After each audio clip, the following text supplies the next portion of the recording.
Farewell to Manzanar, based on the memoir by Jean Wakasuki Houston and James D. Houston.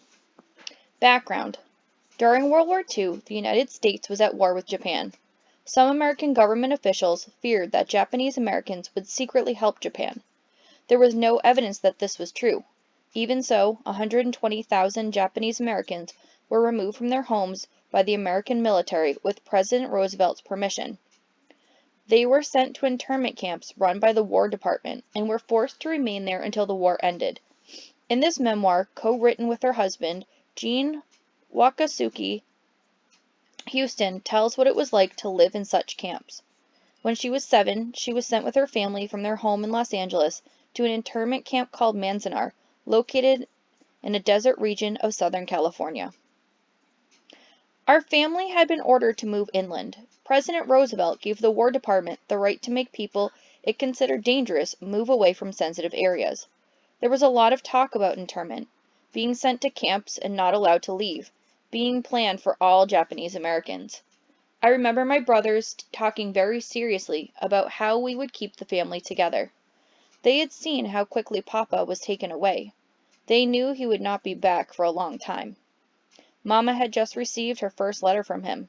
He was in North Dakota in an all-male camp for enemy aliens. Papa had always decided everything in the family. With Papa gone, my brothers worried about what should be done. But there wasn't much left to decide. We could only wait for the inevitable. When something difficult must be endured, the elders who had come from Japan would say, "Shikata ga nai." It cannot be helped. "Shikata ga nai." It must be done. Since we had moved, my sisters and I went to a new school. In my old school, my teacher had been a kind, grandmotherly woman. She wept when we had to leave. In this new school, the teacher acted cold and distant. When I had trouble with classwork, she would never help me out. She would have nothing to do with me. This was the first time I had felt direct hostility and unfriendliness from a white person. Public attitudes towards the Japanese in California were changing fast.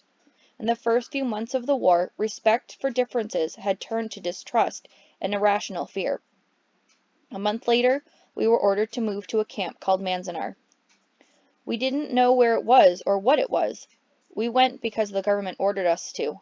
My older brothers and sisters had heard stories of Japanese homes being attacked, of beatings in the streets of California towns.